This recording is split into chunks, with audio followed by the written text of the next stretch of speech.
Do a little whooping of the Tigers for maybe one of the last times. Hopefully, there's more to come this weekend. Friday night, Twins win 7-0. We're going to break this one down on today's Locked On Twins postcast.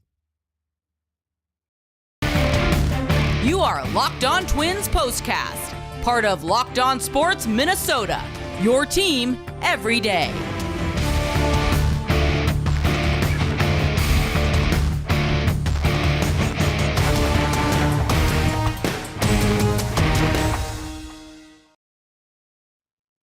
And welcome to another edition of our Locked On Twins postcast. It's Friday, September 30th.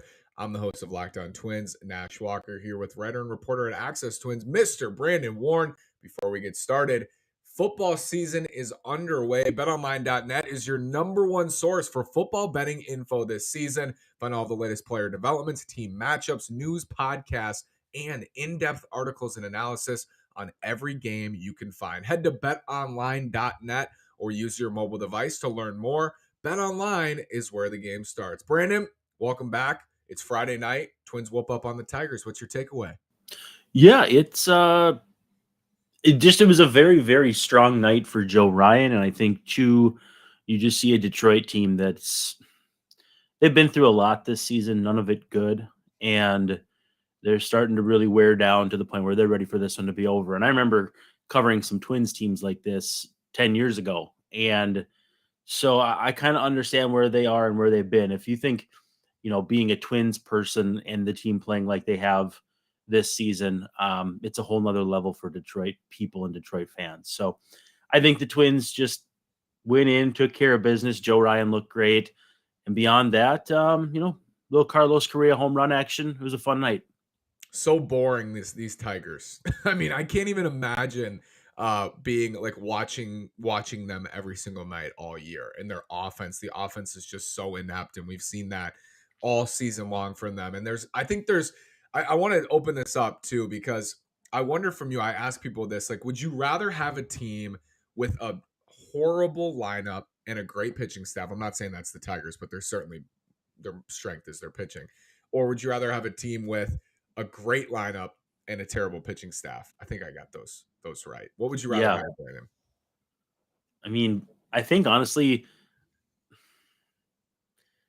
the bad offense and the good pitching staff, I think, as we've seen even with Cleveland, where, I know they have high batting averages, high contact percentage, low strikeout percentage, but their exit velo numbers and they don't hit the ball hard, and their pitching staff is really good. I think if that's too much of a cop out, though, I'm taking pitching over hitting just because, I don't know. To me, losses where you give up runs late, like we saw Emilio Pagan do against Cleveland so many times this season, I feel like those are just way harder to watch, harder to come back from, harder to all of the above. So for me, I'm going with the first type you mentioned.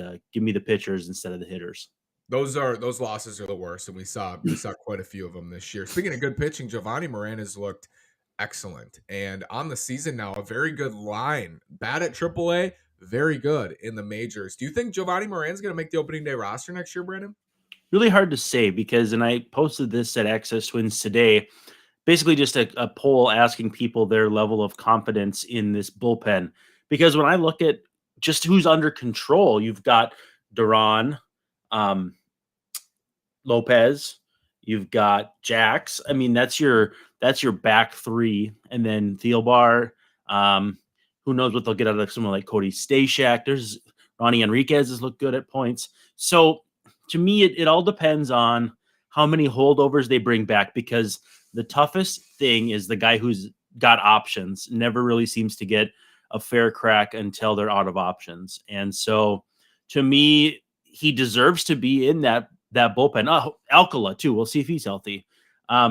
He deserves to be in that mix. It's just right now, it's hard to say, because I really do think, though, like if I was to grade them A through F for how much I believe in their bullpen heading into next year right now, I'd probably give them a solid B, and that means that it's probably going to be hard for Moran to crack that opening day roster, short of, a number of different things coming to fruition for him.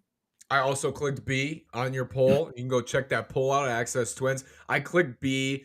I would love to see them add, though, because they are an injury away from being a C, right? So I would love to see them add somebody in free agency or via trade, or add Alcala if he's the guy. I think he was somebody a lot of people thought would be a monster this year for the Twins. Given what he did last year down the stretch, he was so awesome in those final couple months and the stuff, and he finally seemed to figure it out. They were putting him in higher leverage situations, so he's somebody we shouldn't sleep on, I don't think, either for 2023. Well, and they have to figure out McGill, who has looked good at times and hasn't looked good at times, and any number of the kids that are in the mix too, whether it's if Jordan Balazovic comes up instead of is a starter as a reliever, any number of things. And then, yeah, I've looked at the offseason market for relief pitchers, and there's some interesting names. I think Archie Bradley comes to mind as maybe a guy taking a 1-year deal. There's some older guys as well, and we know they're going to be in the marketplace for probably 1-year deals. So in that sense, it's going to be a very spirited competition, and they'll always bring in those minor league flyers that like turned into Jared Burton and Casey Fiend all those years ago. Teams do that every year, and sometimes it works, sometimes it doesn't. Looks like we've said this before, but it looks like on paper the bullpen should be better in 2023, and the team overall should look better on paper going into 2023. Carlos Correa's comments yesterday, Brandon, about shopping at the Dior store, and maybe this was made of too big of a thing. I think generally it was. I'm curious of your opinion on this. He said the quiet part out loud. I mean, a lot of people said, "Oh, he's under contract." Yeah. I mean, the worst kept secret is that he's not. He's really not. It's like an NFL contract. It can be basically chopped off at any time, and there's no real ill effects. So, he said the quiet part out loud. He said, "Listen, come get me. I'm here." I think honestly, that's a more positive statement than it is a negative statement, because every player is going to say, "Oh, I love my time here. We'll see what happens." And Correa didn't do that. He said, "Come and get me." He wouldn't say that if he didn't want to be here or have a chance to be here. So if he says, "Come and get me," it means I want you to. So please do it. So now it comes down to, will they do it?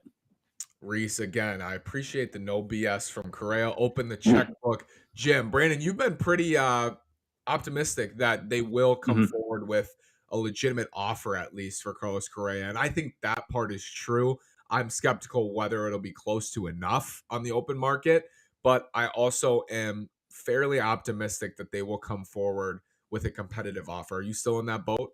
Yeah. And I had a friend text me today and ask what percent I thought he's coming back. And I think I took him by surprise. I said 35 to 40%, which he's like, "Oh, that's low." And I'm like, no. When you consider a guy is going to be a free agent and you consider the entire field, 35 to 40% is a pretty good chance. I just think, maybe he dances with the Cubs. I don't know. There's probably going to be a few other teams that have money to throw around, but I don't think the Twins have taken lightly this year that they've gotten to woo him. And I don't think he's taken it for granted either. I think he would like to be here long-term. They would be delighted to have him long-term.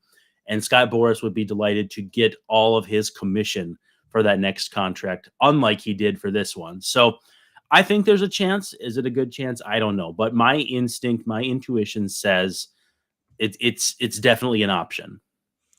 Corey Seager got 10 for 325. 10 for 325. He's 28, and he's Correa's Seager's age, essentially, in free agency at the same time. Is that a number that you're thinking of, Brandon, here? That's 32. He makes 32 and a half this year, 35, and then basically AAV is 32 and a half flat. 10 years, 325 million. Is that what you think Correa is going to get on the open market? I mean, I'd prefer to go like 8 and 260. Just give him is that 35 or is that 32 and a half?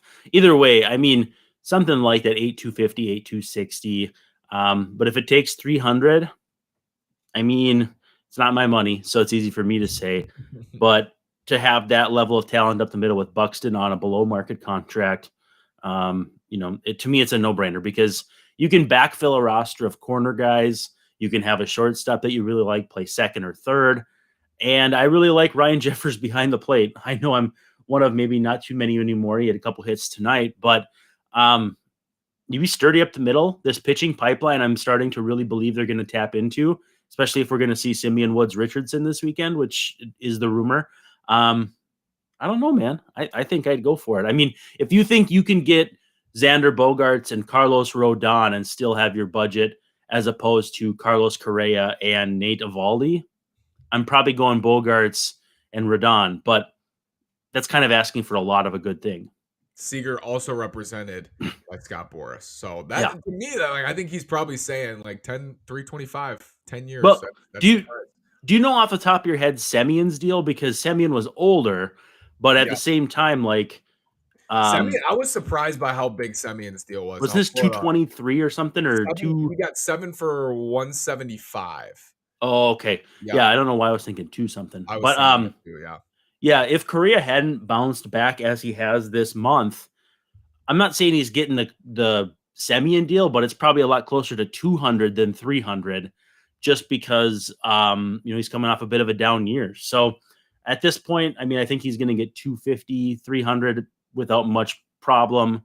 It's just a matter of if teams are going to go 10 years like they did for Seager, or are they going to want to do something more like 7 or 8? The Twins, hard to see the Twins going 10. You saw what they did or didn't do with Jose Barrios. And I know pitching and shortstops, tomatoes, apples and oranges, tomato, whatever. But I don't know. I just don't know if I see this group going 7 years to a position player, 8 years to a position player, or 10 rather, more like 7 or 8, if you ask me. Lindor got 10 for 341. So, I mean, if I'm Correa, I'm asking for something in that range. I mean, that's what I'm looking for. Whether he'll get it, we'll see. Ultimately, we'll see in free agency. I mean, if I'm Correa, I think I'm better than or as good as Lindor. So, yeah for sure. Yeah. But Cohen, it's a different situation. Cohen's willing. He's like, oh, do you want 350? I'll give you 350. Yeah. A little bit different there. Brandon, thank you. Reese, thank you. Thanks, everybody, always for following along. We'll be back soon. We got 5 games left in this season. How about the Twins go 5-0? Why not? Deal. Why not? Brandon, thank you.